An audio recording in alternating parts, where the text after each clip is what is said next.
Is this a bit like the Sherlock Holmes thing? Sherlock Holmes never actually said, "Elementary, my dear Watson." You can go through all the Conan Doyle books. He never said it. Did you ever actually say? No, I didn't say. It's like James Cagney. He never said "you dirty rat," you know. And Cary Grant told me he never said "Judy, Judy, Judy," you know, because it's a way impressionists have. Yeah. Of letting you know who someone is if the impression isn't very good, you know. But in my case, oh, I shouldn't do that. In my Call yourself a professional. It wasn't my heart, it's the microphone. I don't want the audience to think I'm having a heart attack here. No, it's impressionist way of doing things. But in my case, they actually say my name. They always put dark-rimmed glasses on and they go, and they have a sort of strangulated sort of voice. They go, "Hello, my name is Michael Caine." Not very people know that. It's one of the reasons I wrote this bloody book, because, I mean, people must think I'm some kind of moron when they see it. They say, "Really, it's quite simple for a guy who's done so well." You know what I mean?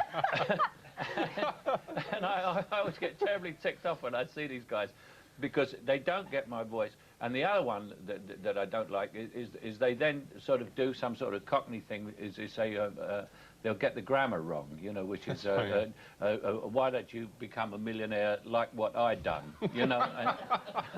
And I sit there, slightly steam coming out of my ears, you know, when you say, and I'm sitting there and I think, now I'm probably 3 times as talented as this guy and twice as intelligent, and he's patronising me on television. So I wrote the book to get rid of all those feelings. And you actually employed another catchline for the book. What's it all about? What's it all about is the last line of Alfie, yeah, I know. and the first line of Alfie, the song. Yeah. But I thought it was a good title because all through my life I've been very curious, and I always wanted to know what everything was all about. I always like to know, and I think most people are curious. And so I thought, well, I'll call it what's it all about, and then I can tell them what it's all about. And I had the last line of the book. He said, well, that's what it was all about. That's what it was all about. Nice, yes, nice theme. So you feel a bit that you have been a bit misunderstood. I mean, I know you hate this sort of lovable Cockney, chirpy sparrow. Yeah. Professional Cockney, you hate that. I hate professional Cockney because I wouldn't mind professional Cockney if I'd ever been paid for it, but no one ever paid me for being a Cockney. You know, I was paid for being a professional actor, which took me a great deal of time and heartache to become. And it was very difficult, and I found that I was being patronised and condescended to in a very sort of class-conscious way that you only get in this country by people who are even being pleasant to me and being nice. You know, I mean, I had an interview in GQ magazine as late as last month, where it was very nice. It was a wonderfully written article, and the headline on it said, "Michael Caine, professional Cockney." Drives you mad.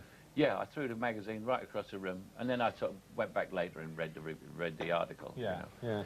But I get ticked off at it. I think it's meant affectionately, though, isn't it? It's meant affectionately. It's meant affectionately, but it's not only professional Cockney. It's Cockney actor. You know, I counted up. I've made 70 pictures, and I played a Cockney 15 times. Well, you wouldn't have Bob Hoskins described as a Cockney actor, would you? Or no, you don't. You don't describe.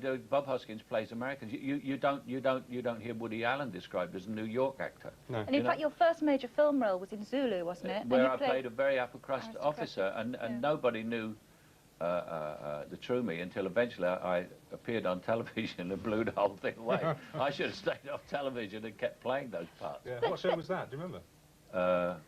Oh, it was a long time ago. It was 33 years ago. Yeah. But you do wear the accent, certainly, as a sort of badge of honour. You could have lost it ages ago. You decided not to, surely. Oh yeah, it was a conscious choice. Not that my voice is typically Cockney. I mean, I lived in America and they don't understand it over there. And so my voice is understandable.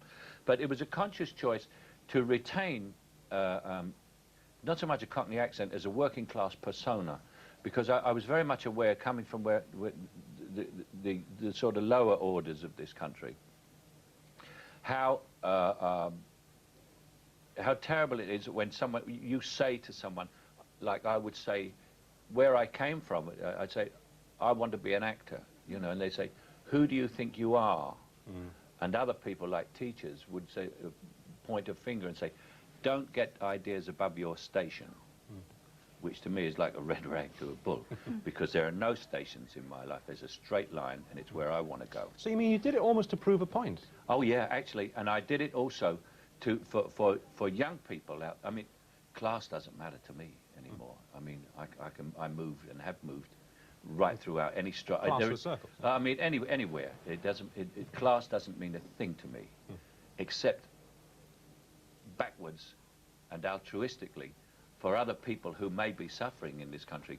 I mean, it's not suffering. It's just a frame of mind which I've always found very divisive in this country, and it holds people back. And one of the things, Bob Hoskins we mentioned. Yeah.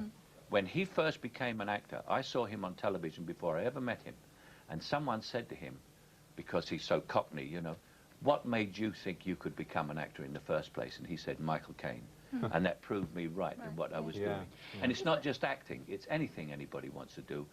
A lot of the book says, don't take any notice, go ahead and do it, and don't ever listen to anybody, because advice is free, and anything given free isn't worth the money you pay for it.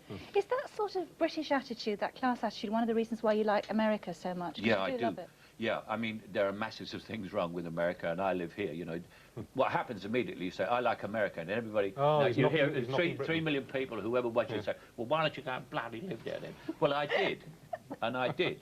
And I did, I lived there, and I got homesick, and I came back here. But while I was there, which was nearly 9 years, I looked back at this country as a foreigner, you know, and I saw that, I mean, the class thing is much less now than it ever was. Oh, I think it's gone deeper, actually. Yeah. It's funny. Well, what has happened is you have a strata of society who don't, to which I like to think I belong, which is a whole layer of society in this country who don't care about class, race, colour, creed, religion. Well, anything. it's out of class, isn't it? It's out of class, and you just say, if you want to join us, join us. But just leave behind all these, you know, things that you think about yourself. Someone will say to me, you're a cockney, Michael. I say, yes, you know, of course I am, yeah. You're just like me. I say, right. And then they'll say to me, I'm very proud to be a cockney. And I say, that's lovely. Have you ever done anything that you were proud of? Because you didn't do cockney, you know, you were born that. So, you know, I'm proud to be from Liverpool or North Country. But then you've got to be proud of something else that you did. You can't walk around being proud of that, you know. You can't walk around being proud of being 6'2", you know. Because eventually you get old and you wind up 5'11" with osteoporosis. So you're on a loser if you're being proud about stuff like that. But you've got a lot of sort of amusing sort of reflections on Hollywood life. I mean, real culture shock from somebody from this country. I mean, the way they're also incredibly healthy for a start. Well, they don't drink. Oh, yeah, well, they don't drink.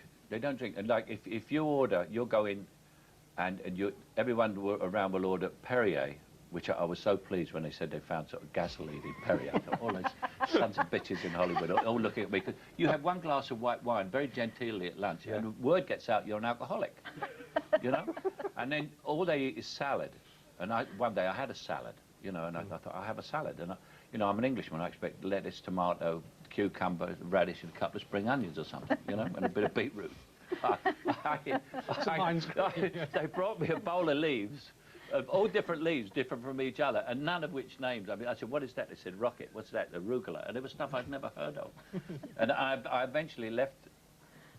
I sort of made up my mind to leave for Los Angeles one day when I found myself drinking Perrier with roast beef.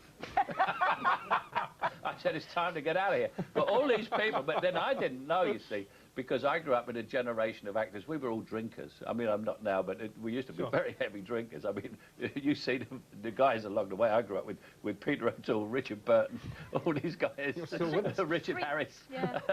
So we all teetered on the edge. But there were no drugs, you see. But all these people who criticised me for having a glass of wet wine with my lunch, they stuffed cocaine up their noses all evening.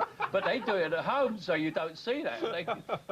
And when you see them sniffing at lunchtime, you think they're sniffing and sneering at you for drinking white wine. In actual fact, they're trying to clear the sinus. Wow, guys.